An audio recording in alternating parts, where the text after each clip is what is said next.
Donc ce matin, on va parler un peu avec vous de l'imaginaire, du Nouvel Eldorado. Donc autour de la table, j'ai avec moi Audrey Plenet, donc, qui a signé cette année Rossignol. Alors une petite mention, parce que la couverture est faite par Aurélien Polis, qui est un local de l'État, c'est un Manceau. Donc une histoire qui se passe dans une structure dans l'espace avec beaucoup d'espèces. Donc on en reparlera un peu autour de la thématique. Bienvenue Audrey. Merci. Merci. Ravi d'être ici. Donc nous avons aussi Katia Lanero Zamora qui est juste à côté, donc qui a signé un diptyque, on dit diptyque, ça va? Oui, très bien. La machine, qui va nous amener dans une révolution qui n'est pas sans faire penser à la révolution espagnole. C'est pareil, on en parlera un petit peu plus, parce que ça nous permettra aussi de cadrer avec nos trois auteurs-autrices ce qu'est l'imaginaire. Donc le deuxième tome est sorti cette année, Rossignol est sorti en début d'année. En mai. Et c'est le prix Rosny Aîné Nouvelle 2023. Et le nouveau roman de Pierre Aufaste, qui est le deuxième volet de la trilogie baryonique, dans lequel nous voyageons dans l'espace à la recherche de l'antimatière et dans une situation de sauvetage. Alors, je n'ai pas encore lu le deuxième, il est sorti il y a 3 jours. Vendredi dernier, ouais. Oui. Vendredi dernier. Donc pour commencer, j'ai envie de poser une question, parce qu'on parle d'Eldorado et d'imaginaire sur cette table ronde. L'imaginaire, comment vous le définiriez? C'est pas ce qu'on avait préparé. Qui se lance? Audrey? Pierre. Pierre, ok. Donnons la parole à Pierre. L'imaginaire. Tu peux répéter. Non, il y a un truc. Alors moi, je suis scientifique de formation. Et il y a en mathématiques un truc assez bizarre qui s'appelle les nombres complexes. C'est avec une partie réelle et une partie imaginaire. Et plus je réfléchis et plus je trouve d'analogies entre ce corps particulier des mathématiques et les histoires, où on a toujours tendance à séparer tout ce qui est la réalité, donc les histoires réelles, typiquement ce qu'on peut trouver dans la rentrée littéraire, où on va parler des drames humains, des émotions, des perceptions, dans un cadre qui est finalement celui qu'on connaît, versus la partie imaginaire, donc la partie pure imaginaire de ces nombres, qui est en fait quelque chose qui n'existe pas, qui est difficile à appréhender, mais qui fait appel à tous nos mythes, nos fantasmes, le monde idéalisé ou pas, nos peurs. Et ça pour moi c'est l'imaginaire, c'est-à-dire c'est les catégories très diverses, le fantasy, la SF avec toutes les sous-familles que tu trouves derrière, et qui partent du principe qu'on veut écrire pour raconter vraiment une histoire. Raconter une histoire, sortir du marasme ambiant, enfin du moins c'est comme ça que je le perçois. Et quand moi j'ouvre un livre d'imaginaire, je prends vraiment le mot imaginaire au sens premier, c'est-à-dire j'attends de la créativité, j'attends un voyage en fait, un voyage dans le monde imaginaire. Voilà, donc pour moi c'est ça la définition de l'imaginaire. Donc ça recouvre, on peut très bien avoir de l'imaginaire en blanche ou en tous les domaines, mais c'est vraiment ça, je le mets par opposition au monde réel. Et en ce sens, je fais la comparaison avec les nombres complexes. Belle perf. Audrey, Katia, petit mot. Tu as dit le mot mythe, le mot représentation du monde idéal. Moi, j'ai envie d'ajouter la métaphore. Quand je lis un roman d'imaginaire ou que j'écris un roman d'imaginaire, je me positionne... je cherche la question universelle la question philosophique universelle ou le sujet universel qui va tous nous intéresser, en prenant un pas de côté par la métaphore.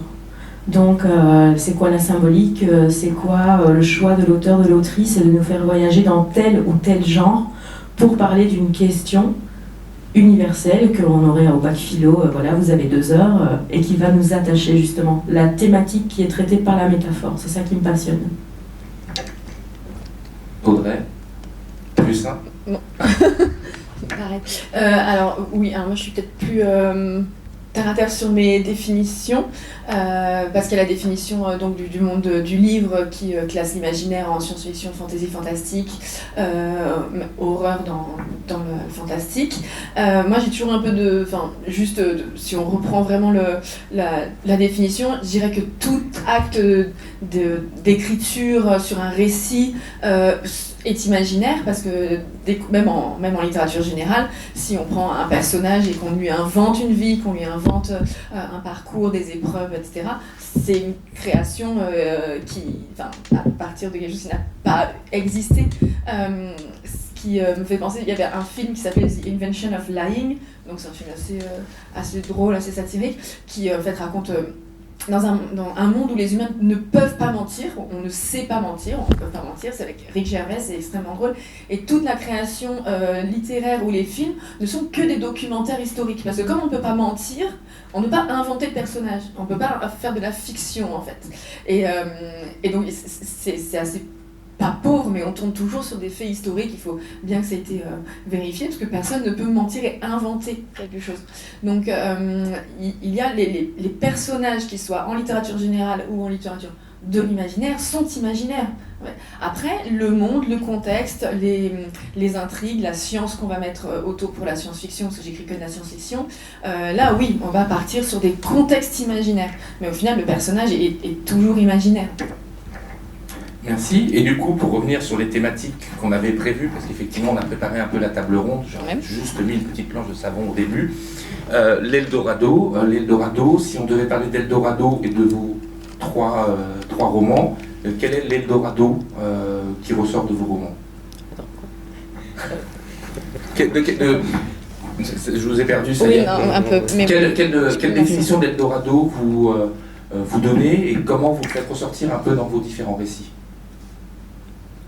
Je ne veux pas m'imposer.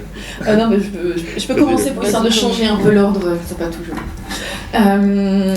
Alors, ça fait pitcher un peu les titres en fait. C'était l'objectif. C'était l'objectif, oh là là. Alors, moi, mon Eldorado, c'est que dans Rossignol, on est très loin dans le futur, peut-être 10 000 ans, on va dire, très loin dans l'espace, sur une station spatiale qui est donc un agglomérat de vaisseaux et de structures, avec énormément d'espèces non humaines, je dis pas extraterrestres parce que la Terre, ça fait longtemps qu'elle a été oubliée, donc non humaines, qui cohabitent. Et dans cette cohabitation, il y a la prise en compte de chaque individu, de ses besoins, de ses aspirations, dans son individualité, puisqu'il y a des hybridations génétiques entre les espèces, donc chaque individu est vraiment unique dans sa construction génétique, et mon récit met beaucoup en avant l'individualité des parcours de vie. C'est pas parce qu'on est qu'on est né dans une certaine espèce majoritaire ou dans un certain milieu que en fait notre parcours de vie nous définit à chaque fois de façon très personnelle, et personne ne peut trop se targuer de comprendre totalement notre parcours de vie. Donc moi, l'Eldorado, l'utopie qu'il y a dans mon texte, c'est d'être sur ce vivre ensemble, sur cette cohabitation, qui est dans une certaine bienveillance, dans le sens où on ne peut pas classer les individus, puisqu'il n'y a pas de classement quand tout le monde est unique. Donc voilà, donc c'est un peu dans ce collectif de l'individualité, en fait. Donc alors moi, je fais de l'utopie, je fais de l'anticipation sociétale de base. Donc là, je l'ai mis très loin dans le futur, etc., pour pouvoir vraiment m'amuser sur des choses pour pousser mon concept très loin, mais au final, c'est quelque chose qui est en regard d'aujourd'hui, des questions, quand on dit les gens deviennent trop individualistes, ou alors il faut faire plutôt collectif et un côté sacrificiel pour le bien collectif, en fait, c'est peut-être pas toujours une opposition. Donc, plutôt dans le vivre ensemble comme utopie.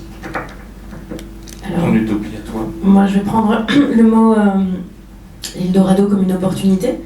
Donc, quelle est l'opportunité que m'a permis de saisir l'imaginaire dans l'histoire que je voulais raconter?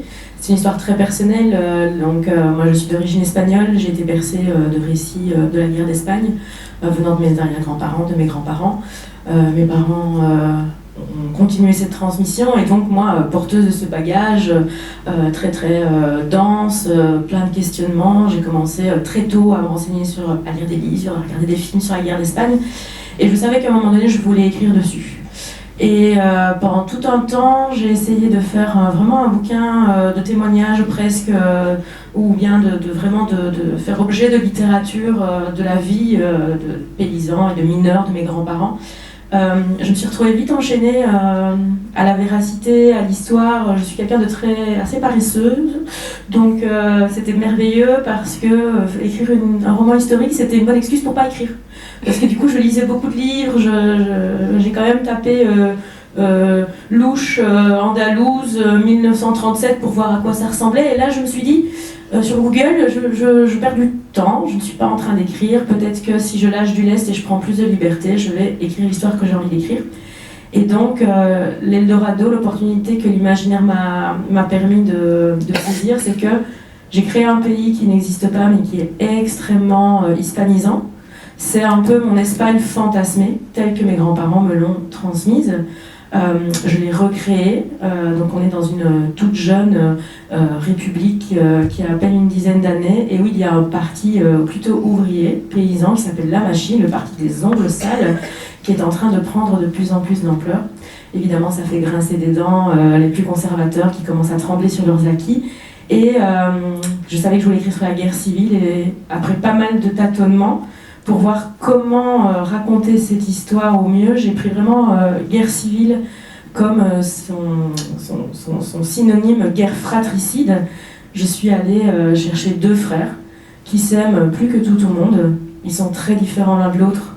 Et pourtant, leur amour, malgré les tensions politiques et les façons qu'ils vont avoir de s'opposer, l'amour va être toujours là.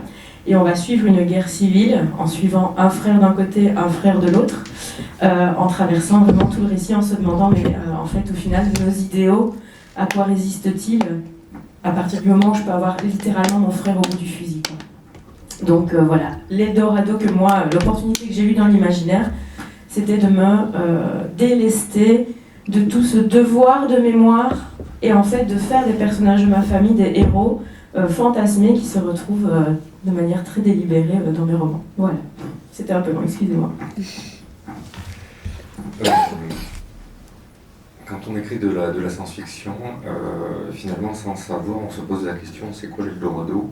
Parce que l'Eldorado, enfin, tel que je le comprends avec la définition usuelle, c'est une promesse. Donc on part pour une promesse de gloire, d'argent, de tout ce qu'on veut, de réussite, d'une vie meilleure en fait.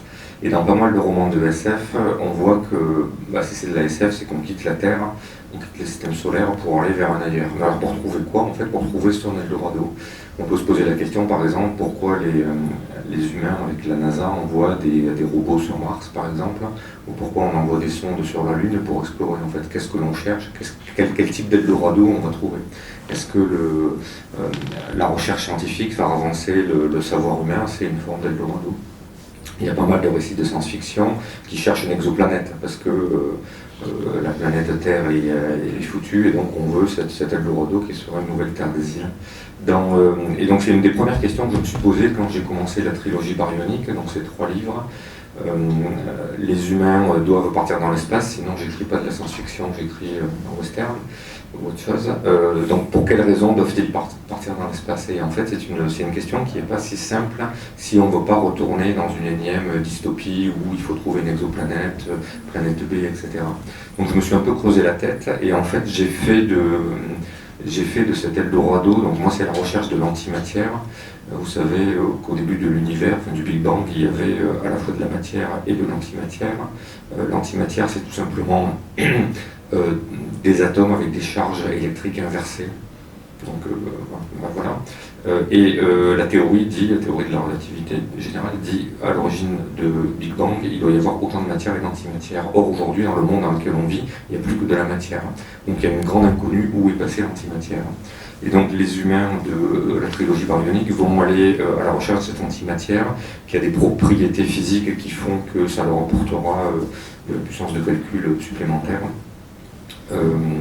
Et donc ils vont à la recherche de ça. Mais en fait c'est pas très intéressant en soi, c'est-à-dire que c'est des mineurs de l'espace-temps, donc il y a toute une mythologie autour de la mine, mais en fait c'est pas ça l'important, c'est le prétexte d'un voyage de partir pour raconter effectivement donc une tragédie dans le premier tome qui va être un échec de mission de sauvetage très compliqué, etc. Dans le tome 2, ils sont sortis de Terre, ils en ont profité pour découvrir un nouveau système qui s'appelle le système de la tortue, etc. Donc l'Eldorado en fait n'est pas une fin en soi, c'est une excuse pour raconter des histoires. Très bien, donc comme vous l'aurez compris, 3 trois Eldorado différents, un Eldorado qui est scientifique projeté dans l'espace, sociétal de ton côté, et de ton côté sur le vivre ensemble. Donc c'est pour ça qu'on avait une table ronde avec beaucoup de diversité.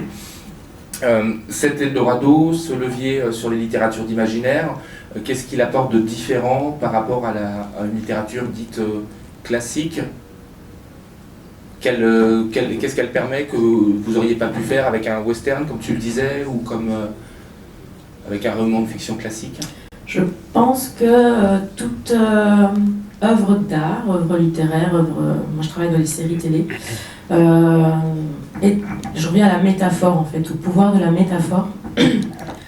Je pense que quelque part, faire littérature, c'est, je reviens à ce que je disais au début, prendre une question universelle qui va tous nous concerner et y infuser notre métaphore pour aller activer notre appétit des légendes, notre oreille d'auditeur face à un conteur, une conteuse qui va nous raconter une histoire.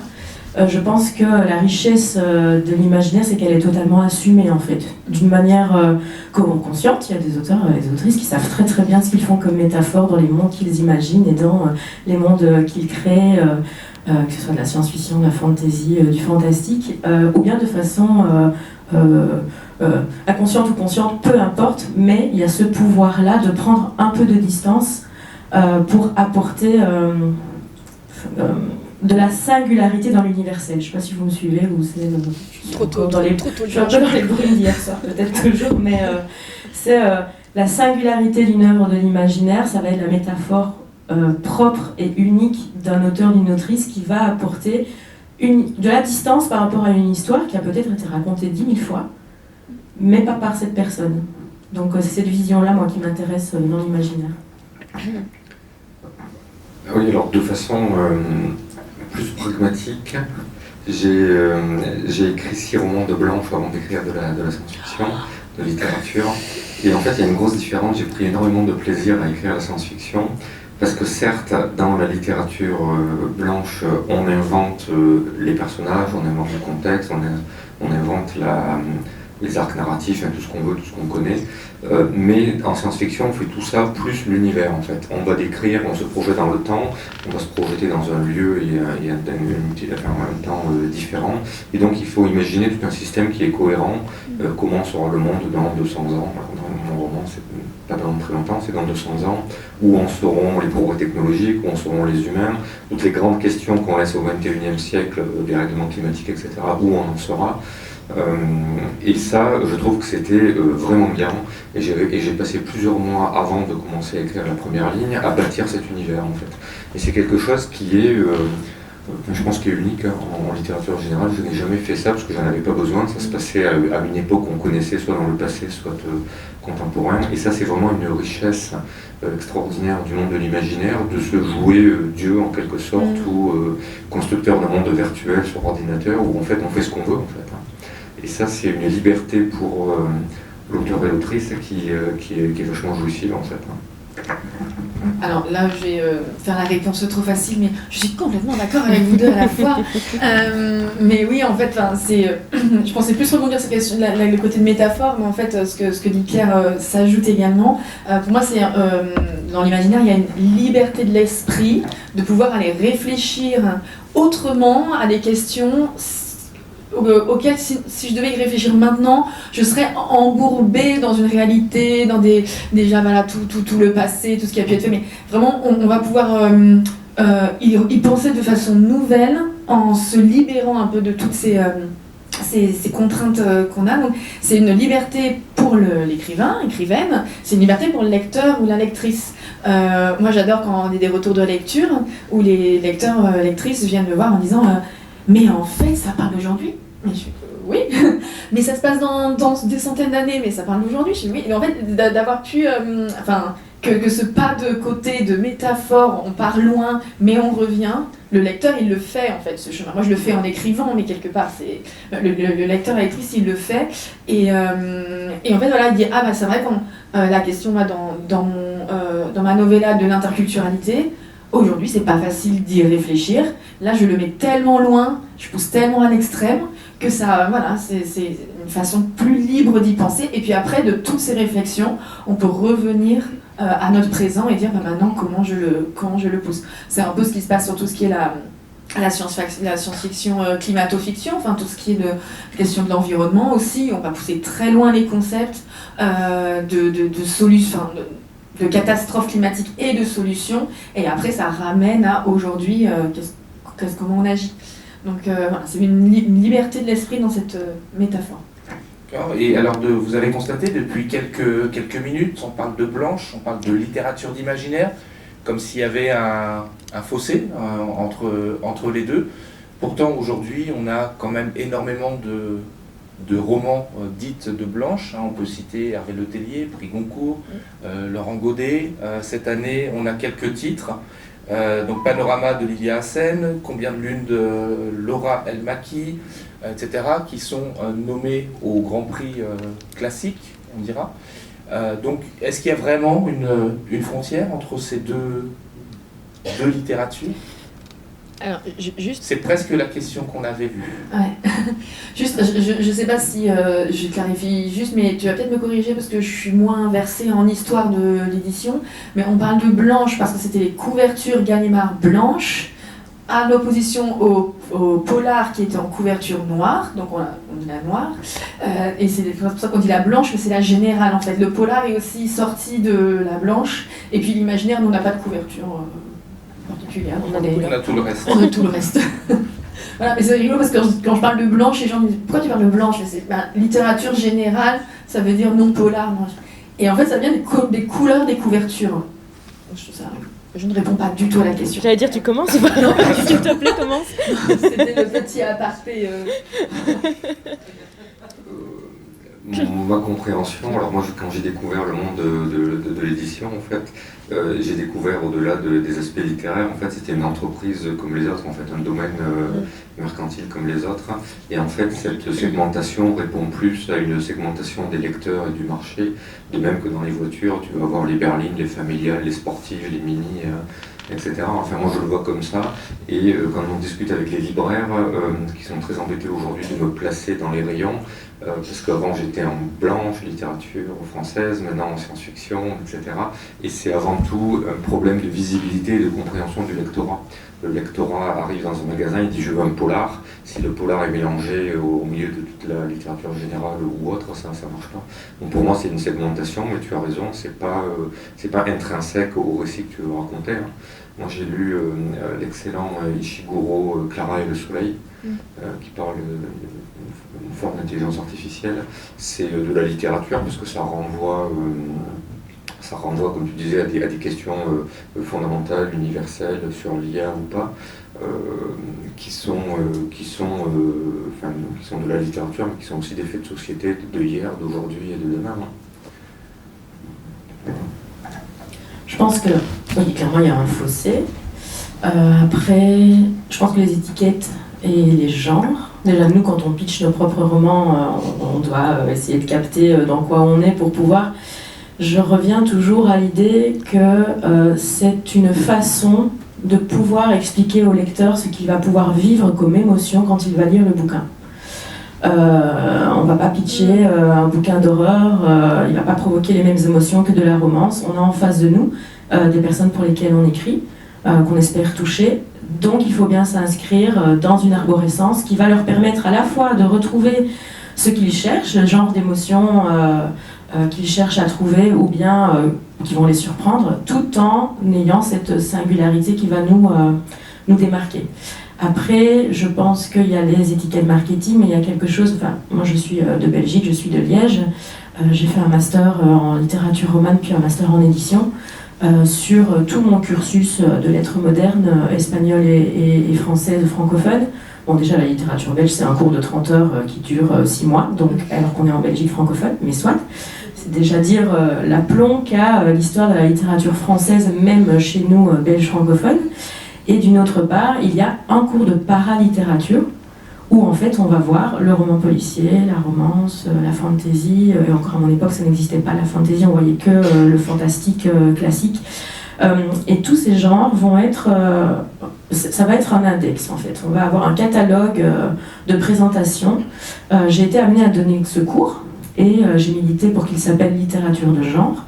et d'amener en fait une autre approche qui était d'essayer de repérer quel était le genre esthétique d'une œuvre. On est dans l'espace, dans un vaisseau spatial, dans 200 ans, mais à l'intérieur du roman, en fait, ce qu'il se passe, c'est une enquête. Il va y avoir un meurtre, une opération de sauvetage, on va essayer de trouver qui est le coupable.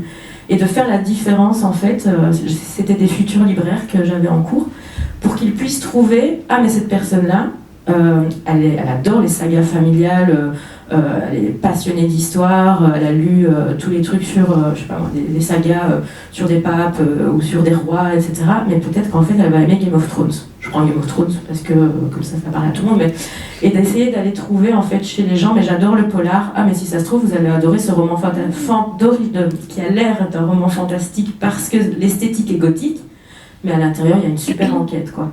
Donc d'essayer de faire la différence entre, et ça on travaille beaucoup en série télé, le genre esthétique, mais à l'intérieur, qu'est-ce qui se passe vraiment entre les personnages, pour essayer de décloisonner justement et d'amener des personnes qui peuvent avoir un a priori sur les fées et les dragons, alors qu'en fait ce sont des femmes, je sais pas, de 60 ans qui lisent la romance et en fait elles vont adorer l'histoire d'amour qui va se passer dans... Donc voilà, de décloisonner et de faire la différence entre ce qu'on pense être tel genre, tel genre, tel genre, et ce qui se passe dans le roman. Sur la question de...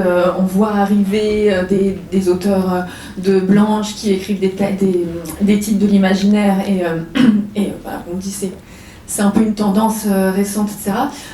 Encore une fois, les frontières sont pas si marquées, mais elles n'ont pas toujours été très très marquées. Enfin, il y a quand même des tendances et ça se voit dans le milieu éditorial sur la façon de présenter le bouquin, les différents canaux, les différents prix qui nous séparent quand même pas mal, les couvertures, etc. Mais à la base, le portrait de Dorian Gray, c'est du fantastique. Qu'on vienne pas me dire que la peau de chagrin de Balzac est une sous-littérature et que c'était de la blanche littérature générale. Le Horla, c'est la première c'est pas la première novella, mais moi quand on me dit « Ah, c'est une novella, c'est bizarre ce format, c'est court, c'est... Hein » le Horla de Maupassant, c'est une novella et c'est du... je ne vais même pas dire parce que c'est tellement ouvert comme interprétation, c'est du fantastique, c'est presque de l'horreur, c'est hyper angoissant, je m'en suis pas remise, hein, je l'ai lu j'ai 25 ans. Mais donc voilà, en fait il y a toujours eu, Jules Verne, on dit ah c'est un auteur classique français, ok mais Jules Verne c'est aussi le premier auteur de steampunk, qui est un sous-genre de la SF, qui est un sous-genre de l'imaginaire. Donc en fait voilà, il y a toujours eu ces incursions. Moi j'ai lu très jeune de l'imaginaire sans savoir que c'était de l'imaginaire. Je le lisais, mon père m'a mis dans les mains à 10 ans Maleville de Robert Merle. C'est une mauvaise idée, ne faites pas lire Maleville de Robert Merle à 10 ans à vos enfants, c'est trop tôt. Et en fait c'était édité en poche avec une couverture blanche, c'était en blanche. Et c'est vrai que Robert Merle a écrit beaucoup, donc il y a sa saga historique, mais il y a également beaucoup de titres de science-fiction. Maleville, c'est du post-apo, mais c'était pas présenté comme ça. C'était vraiment, comme je dis, une robinsonade, pour enlever le mot un peu post-apo. Ils avaient inventé le mot robinsonade pour que ça passe un peu dans les articles de presse, parce que Merle, qui écrivait de la SF, ça faisait bizarre. Mais au final, moi j'ai lu tout ça, j'ai lu Barjavel, tous les classiques en fait, et c'est plus tard, vers 18-20 ans, que là, en parlant de mes lectures, les gens disent « Ah non mais moi je lis pas ça, c'est de la littérature de genre, c'est de la science-fiction. » Et je dis « C'est quoi la différence ?» Donc en fait, voilà, j'ai d'abord lu de tout et après on a fait des classements. Les classements n'étaient pas si évidents en fait, et il n'a jamais été si évident. Pourtant, hier, il y a, je ne sais plus qui était à côté de moi quand la petite demoiselle est venue, d'un éditeur que je ne citerai pas, qui a découvert un texte magnifique. Je vous confirmerai ou pas après l'avoir lu, mais en tout cas, la couverture temporaire était marquée avec SF sur le côté. Elle a dit mais on va l'enlever, hein. Voilà, on va l'enlever parce que littérature générale, et donc on ne va pas le garder la mention SF, mais c'est de la SF. Est-ce que vous voulez en parler? Donc, est-ce qu'il n'y a pas on peut le dire, une forme de snobisme? Elle a aussi dit, on a reçu ce texte et on a adoré, ça c'est de la SF, mais on a adoré, c'était genre pas notre faute en fait, on est tombé dedans, on a aimé. Donc c'était un peu, oui c'est possible. J'ai une anecdote, c'est qu'après avoir écrit donc 6 romans de Blanche, une des grandes questions de mon éditeur, donc David de Forge de Vulcain, c'était va-t-on garder ton lectorat en fait? Est-ce que le lectorat va suivre? Va suivre, sous-entendu, il y a un pont entre la littérature et l'imaginaire, est-ce que tu vas pas perdre des lecteurs? Alors c'est évident qu'on va en perdre parce que il y a des gens qui sont arc-boutés sur la certitude en disant c'est de la SF, je ne vais même pas voir les nouveautés rayons SF. Mais ce qui est marrant, c'est que dans les salons et dans les rencontres en librairie, la majorité des gens viennent vers moi en disant « Moi, je ne lis pas de la SF, mais j'ai adoré votre livre. » Comme si, en fait, c'était une excuse en disant « D'habitude, je ne lis pas, j'ai fait une exception parce que c'était vous, parce que je vous aime bien. Et finalement, j'ai trouvé ça vachement bien. » Et ils sont presque étonnés d'avoir aimé de la science-fiction. Et c'est assez marrant, enfin, je trouve que c'est, voilà, je vous le dis ce matin, mais... et c'est vraiment ce qu'on disait tout à l'heure, au sens où la SF c'est le cadre, c'est l'excuse, mais les histoires et les relations entre les personnages, ce que ça fait résonner en chacun d'entre nous, les mythes, etc., sont encore une fois universels, et ça pourrait être la même histoire dans une saga historique au Moyen-Âge, ou western, tout ce que vous voulez, et en fait ça serait pareil, hein. Et dans les grands romans de science-fiction ou les grandes séries, Battlestar Galactica par exemple, qui est une de mes séries préférées, c'est un huis clos dans un vaisseau, ça pourrait très bien être la même histoire sur des navires au temps des grandes conquêtes marines, enfin au XVIe ou XVIIe siècle, ça serait exactement pareil. Hein. La question du snobisme, on en parle beaucoup depuis qu'on a... Merci de nous avoir invités à cette table ronde.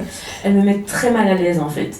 Elle me met très mal à l'aise parce qu'en fait, s'ils n'assument pas le mot SF sur leur couverture, après tout, ma foi, ça regarde leur ligne éditoriale. Après, si ça amène des gens à se rendre compte à un moment donné qu'ils ont apprécié un bouquin de science-fiction, d'avoir envie d'aller chez leur libraire et de dire qu'ils veulent le même genre de récit, et bien voilà, ça va pouvoir ouvrir.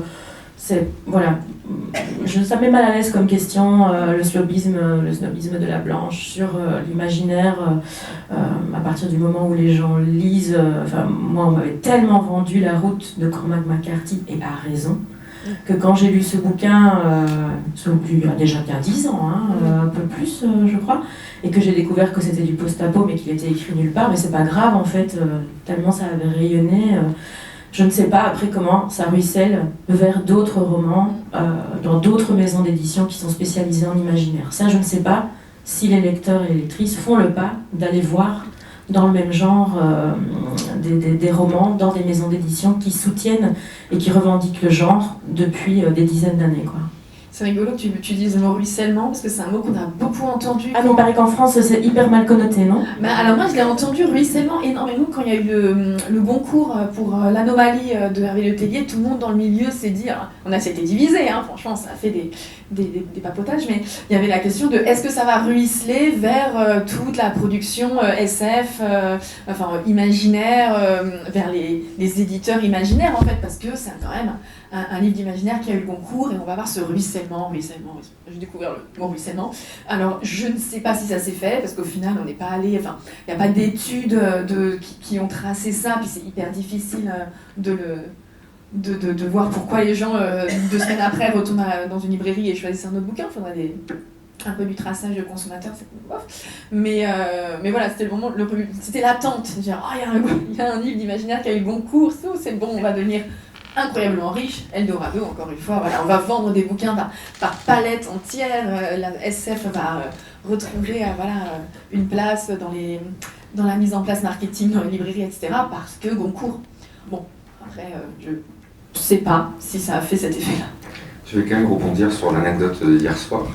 Je pense pas que c'était du snobisme de la part de l'éditrice, donc je dis snobisme de façon très provocatrice. Ouais, alors je pense pas, parce qu'en fait, encore une fois, donc c'était une maison d'édition très teintée blanc, de chez Blanc, très littérature, qui dit je vais gommer le SF. Je pense que c'est pas tant qu'elle a honte ou que ça va pas faire vendre, c'est pour être cohérent dans leur ligne éditoriale et pour pas faire perdre les repères aux lecteurs, aux distributeurs, aux libraires, tout ce que vous voulez en fait, et puis donner une chance au livre, mais en fait ça n'a pas d'importance. Je pense pour elle ça n'a pas d'importance que ce soit de la SF ou du récit, mais c'est juste pour ne pas semer la confusion parmi tous les acteurs de la chaîne du livre. C'est comme ça que je l'interprète. Ce qui était assez marrant parce qu'on a effectivement cette peur de perdre le lecteur, mais finalement quand on regarde les autres médias, les autres plateformes, on ne va pas les citer toutes, mais tout ce qui est science-fiction, fantasy, cartonne. Et on a une espèce de distorsion finalement entre le jeu vidéo, les séries, les films et l'écriture, la littérature. À quoi vous évaluez ce... Qu'est-ce que vous mettez derrière ça? Pour quelle raison? C'est rigolo parce qu'hier, alors la personne n'est pas dans la salle, je vais dire du bêtise, mais quelqu'un est venu sur notre stand et nous a dit voilà, j'adore la science-fiction en film, je regarde des films, je vais au cinéma voir ces films-là, mais je m'imagine pas en lire. Et bien là, c'est plus une différence de médias, je sais pas. C'était la première fois que j'avais la réflexion aussi tranchée. C'est je les regarde en film, et d'ailleurs au box-office mondial, sur les 10 premiers films, je dirais qu'il y en a 5-6 qui sont du ressort de l'imaginaire et de la science-fiction. Oui, ça, c'est des films qui marchent, des choses qui marchent. Sur les plateformes, les séries, c'est aussi des choses qui marchent. Mais je sais pas, je dirais que peut-être ça tient...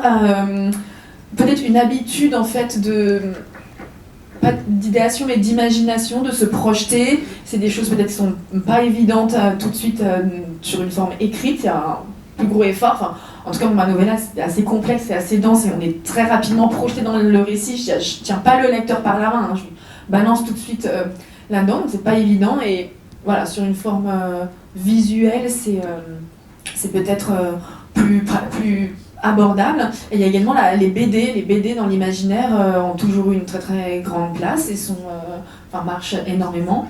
Donc je sais pas, je pense que c'est un curseur sur le travail d'imagination de la personne. Mais si de toute façon les livres, les films et les séries, il y en a beaucoup qui sont issus de livres, amènent après les personnes à poursuivre l'aventure sur les livres dont ces films sont issus, souvent parce que les livres sont déjà parus alors que la série traîne à sortir, tant mieux, je veux dire, c'est transmédia en fait à ce niveau-là.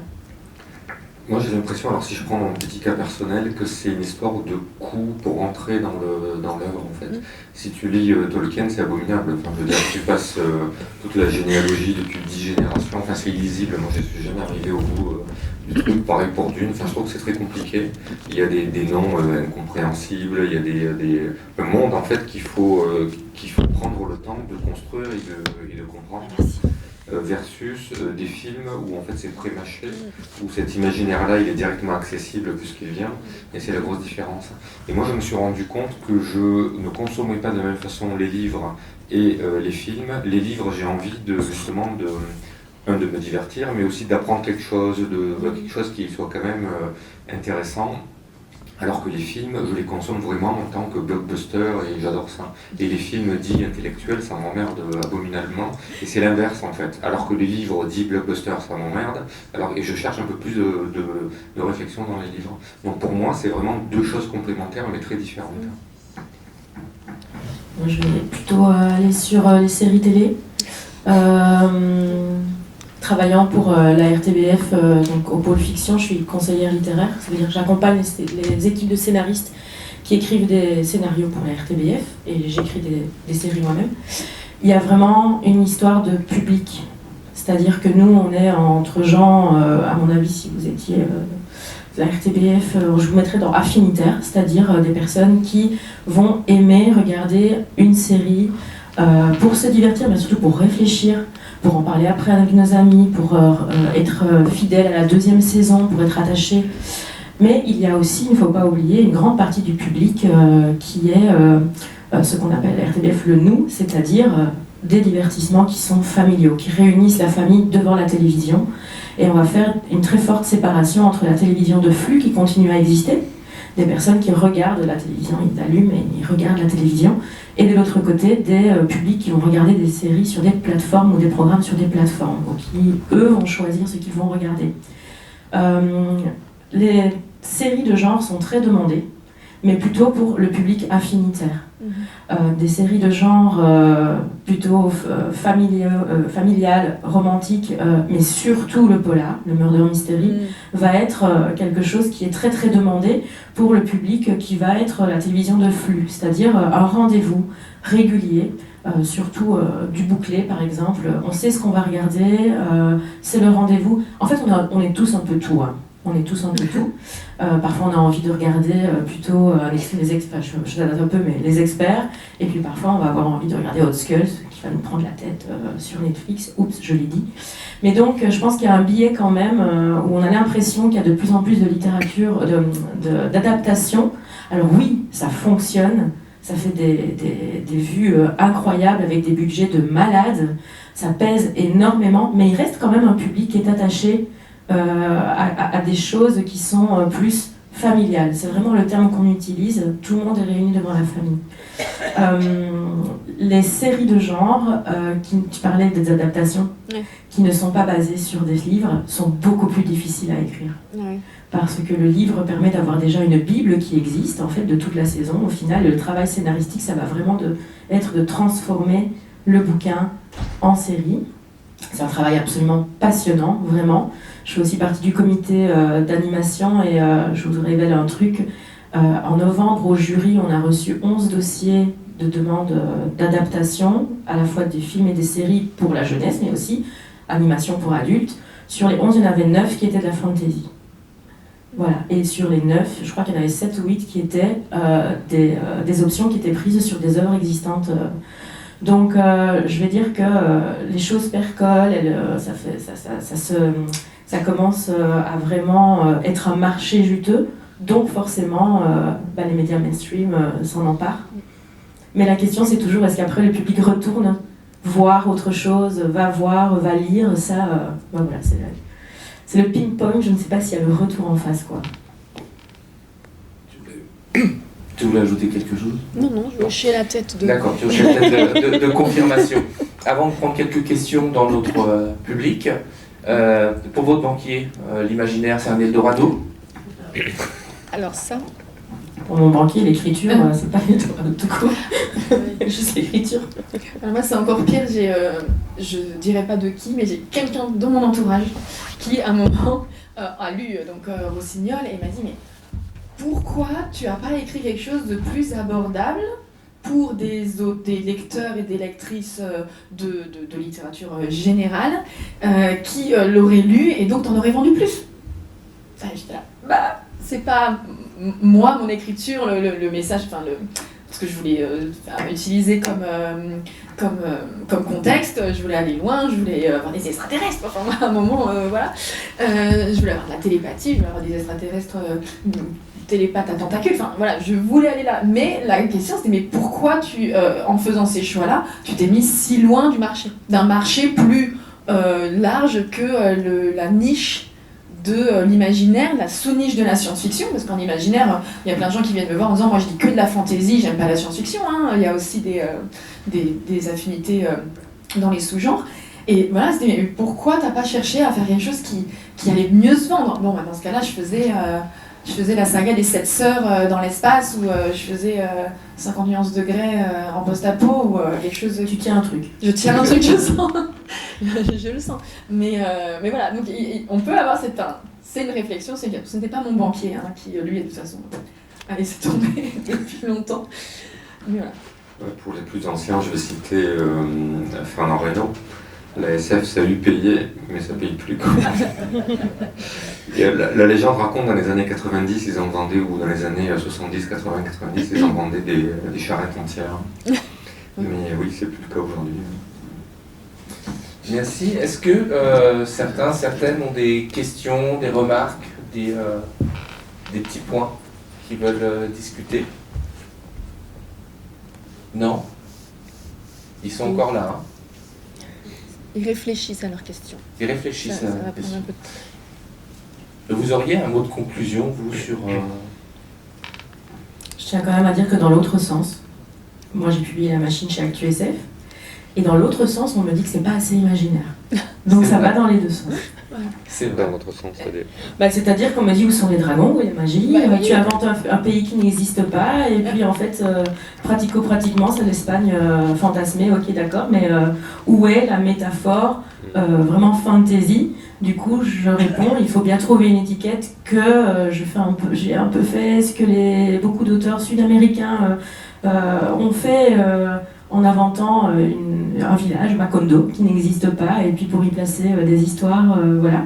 Mais donc, dans l'autre sens, il peut y avoir ce reproche pour des lecteurs non avertis qui pensaient trouver de la fantaisie et qui, parce que c'est ActuSF, et qui n'en trouvent pas. Donc, dans l'autre sens, c'est possible aussi. Moi, ce serait pour évoquer la littérature jeunesse et young adulte, qui, j'ai l'impression, est moins gênée aussi par ces cases et ces codes.